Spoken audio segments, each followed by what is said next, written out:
नमस्कार फ्रेंड्स, मैं अनुराग नेमा अपने इस यूट्यूब चैनल पर आपका स्वागत करता हूँ और आशा करता हूँ आप सभी कुशल से होंगे। फ्रेंड्स, आज हम एक बहुत छोटा सा लेकिन बड़ा इम्पॉर्टेंट टॉपिक लेकर आपके सामने हैं, एडवांस टैक्स। फ्रेंड्स, जैसा आप सभी जानते हैं कि अगर किसी पर्सन का, इंडिविजुअल हो सकते हैं ये, या कंपनी हो सकती है, पार्टनरशिप फर्म हो सकते हैं, अगर इनकी एस्टिमेटेड टैक्स लायबिलिटी 10,000 से अधिक है तो उन्हें इसे एडवांस में डिपॉजिट करना होता है। अगर मैं एक एग्जांपल लूँ तो इसे हम फाइनेंशियल ईयर 2021 के लिए बाय 31 ऑफ मार्च इसे अगर जमा करते हैं, बाय 31 ऑफ मार्च 2021 अगर जमा करेंगे तो इसे एडवांस टैक्स जमा किया गया कहा जाता है। ओके, एंड अगर इस ईयर की, मतलब हमें फाइनेंशियल ईयर 2021 के परिप्रेक्ष्य में अगर बात करनी है तो इस फाइनेंशियल ईयर में अगर किसी की अनुमानित आय ऐसी है कि उस पर टैक्स लायबिलिटी 10,000 से अधिक है, ओके, तो उसे इस अमाउंट को 31 ऑफ मार्च 21 से पहले डिपॉजिट करना होगा। अगर वो ऐसा करते हैं तो ये कहा जाता है कि उन्होंने एडवांस टैक्स जमा किया। राइट, अब इसमें क्या क्या प्रिकॉशंस हैं जो आपको ध्यान में रखने हैं, या क्या क्या बातें हैं जो आपको मालूम होनी चाहिए, इस पर हम थोड़ा हल्का सा डिस्कशन करेंगे। सबसे पहली बात, जो एस्टिमेटेड टैक्स लायबिलिटी है उसे कैलकुलेट करने के लिए आपको अपनी एक एस्टिमेटेड इनकम कैलकुलेट करनी होगी, है ना। अब ये जो एस्टिमेटेड इनकम है इसमें भी कुछ एलिमेंट्स हैं जो रिकरिंग नेचर के हैं। जैसे अगर आपकी सैलरी से इनकम है तो आपको पता होता है कि आपको इस साल में कितनी सैलरी मिलेगी, मतलब ईयर एंड नहीं भी हुआ है तो भी आपको एक आइडिया होता है। ओके, लेकिन जब हम बात करते हैं कैपिटल गेन की, या से किसी को कैजुअल इनकम है, जैसे लॉटरी वगैरह से कुछ इनकम होती है, ये नॉर्मली इतना रिकरिंग नेचर रखने वाली नहीं होती, या इतनी से सर्टेनिटी के साथ आप नहीं बोल सकते कि इतनी होगी। तो इन जगहों पर इन्होंने कुछ प्रोविजंस अलग बनाए हैं, तो वो भी हम देखेंगे। यहाँ इन्होंने सीनियर सिटीजन्स के लिए कुछ रिलैक्सेशन दिया है, वो भी हमें मालूम होना चाहिए। तो एक जनरल आइडिया लें। पहली चीज़, आपने फाइनेंशियल ईयर एंड होते होते अपनी जो इस फाइनेंशियल ईयर की टैक्स लायबिलिटी अगर इसे जमा करना है तो ये कहा जाएगा कि आप एडवांस में जमा कर रहे हैं, एक बात। दूसरी बात, क्या एडवांस टैक्स जमा करना कंपलसरी है? ध्यान दें, अगर हमारा जो एस्टिमेटेड टैक्स है वो 10,000 से अधिक है तो इसे डिपॉजिट करना, एडवांस में डिपॉजिट करना कंपलसरी है। अब एस्टिमेटेड टैक्स का मतलब क्या है, थोड़ा हम स्पेसिफिक होकर बात करें। अगर किसी पर्सन का से जो उसका एस्टिमेटेड इनकम पर टैक्स उसकी समझ में बनता है वो उससे 16,000 बनता है, लेकिन इस 16,000 में से 6,000, उदाहरण 6,000 उसका ऑलरेडी टीडीएस हो चुका है, तो उसकी जो ग्रॉस टैक्स लायबिलिटी है, वो ग्रॉस एस्टिमेटेड टैक्स लायबिलिटी है, वो 16,000 है, लेकिन उसकी net tax liability, net estimated tax liability 9,000 है। क्वेश्चन आता है क्या इस पर्सन पर एडवांस टैक्स की जिम्मेदारी है? Answer is no. ये जो 10,000 का क्राइटेरिया है ये नेट टैक्स लायबिलिटी, मतलब आपकी जो एस्टिमेटेड टैक्स लायबिलिटी है उसमें से अगर कुछ टीडीएस हुआ है या होने की संभावना है उसे लेस कर दीजिए। लेस करने पर जो अमाउंट बचता है उसे हम यहाँ नेट एस्टिमेटेड टैक्स लायबिलिटी कह रहे हैं।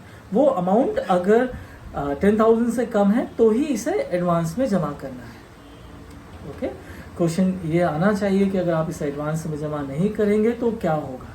ध्यान दें, यहाँ पर दो सेक्शन है, सेक्शन 234B, सेक्शन 234C।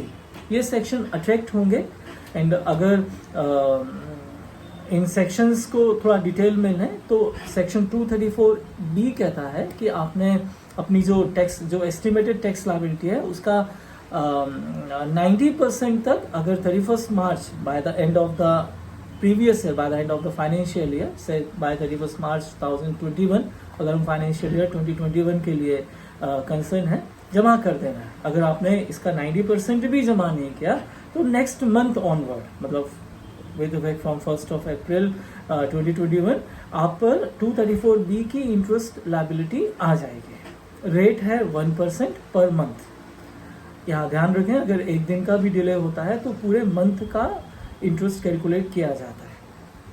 इसी तरह से सेक्शन 234B है, 234C मुझे कहना चाहिए, जो आपसे एक्सपेक्ट करता है कि आपने टाइमली मैनर पर एडवांस टैक्स जमा करना है। अगर आप ऐसा नहीं करते हैं तो ये सेक्शन अट्रैक्ट होगा। ये सेक्शन भी 1% पर मंथ की बात करता है, यहाँ भी 1 day is equals to 1 month. Okay, अब ये जो टाइमली वर्ड हम यूज कर रहे हैं इसे समझिए। जो एडवांस टैक्स रिलेटेड प्रोविजंस हैं वो हमें एक्सपेक्ट करते हैं कि हम एडवांस टैक्स लायबिलिटी को इंस्टॉलमेंट में डिपॉजिट करें।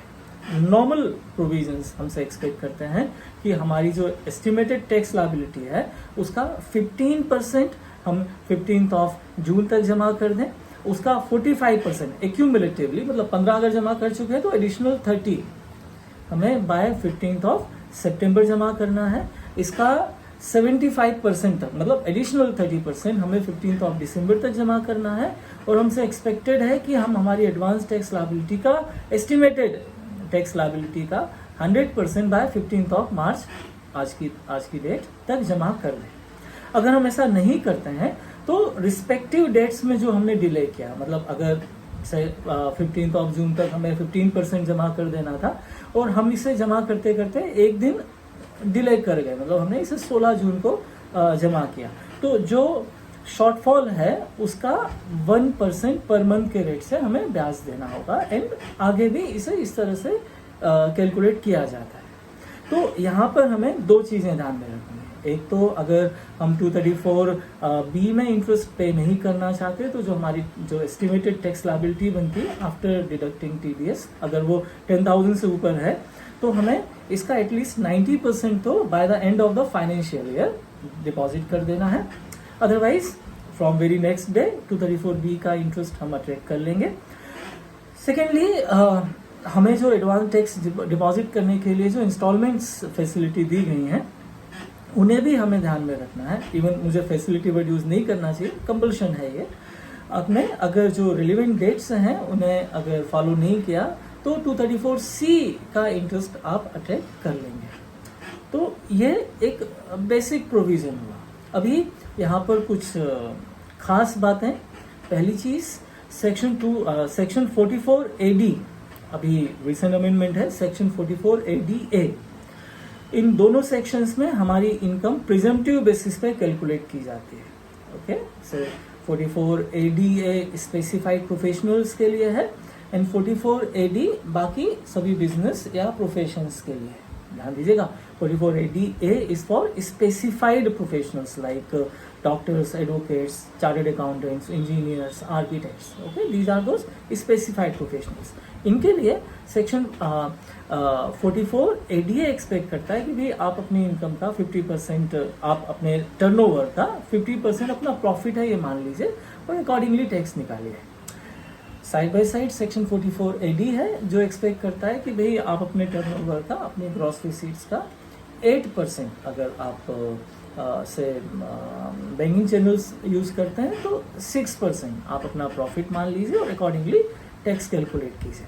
तो अगर हमने 44ADA या सेक्शन 44AD फॉलो करना है तो हमें एडवांस टैक्स की इंस्टॉलमेंट्स में काफ़ी एक बड़ी छूट दी गई है, काफ़ी अच्छा एक रिलैक्सेशन है।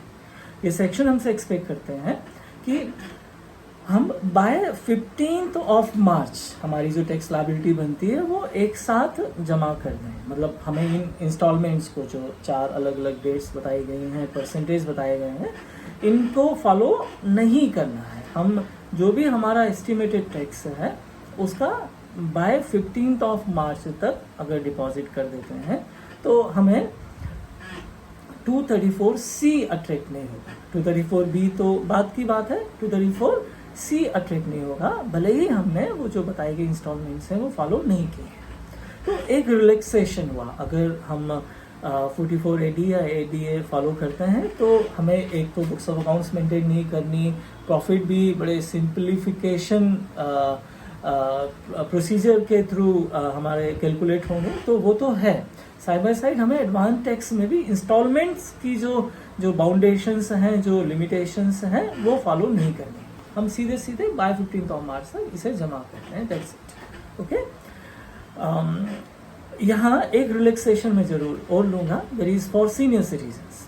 ओके अगर आप सीनियर सिटीजन हैं, मतलब आपकी एज ड्यूरिंग फाइनेंशियल ईयर जिसके लिए हम ये कैलकुलेशन कर रहे हैं, से अभी जो फिलहाल चल रहा है दैट इज फाइनेंशियल ईयर 2021, हम अगर इस फाइनेंशियल ईयर में किसी भी डेट को 60 या उससे ज़्यादा की एज अटेंड कर लेते हैं, ओके हमें एडवांस टैक्स डिपॉजिट करने की लायबिलिटी नहीं है।